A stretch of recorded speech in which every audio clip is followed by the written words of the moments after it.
I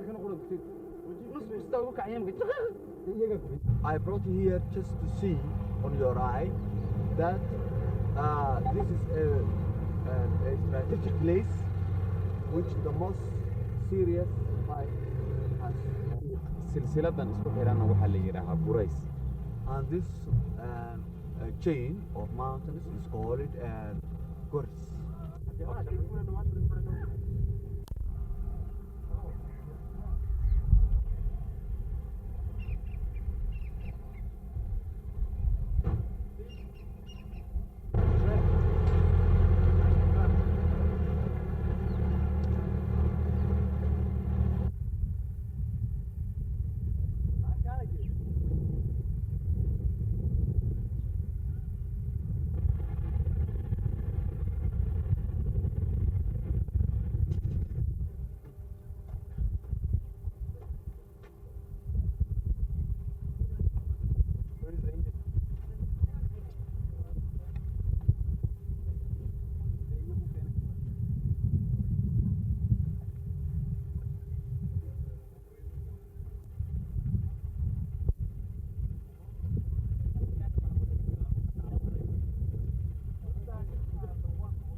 What are you?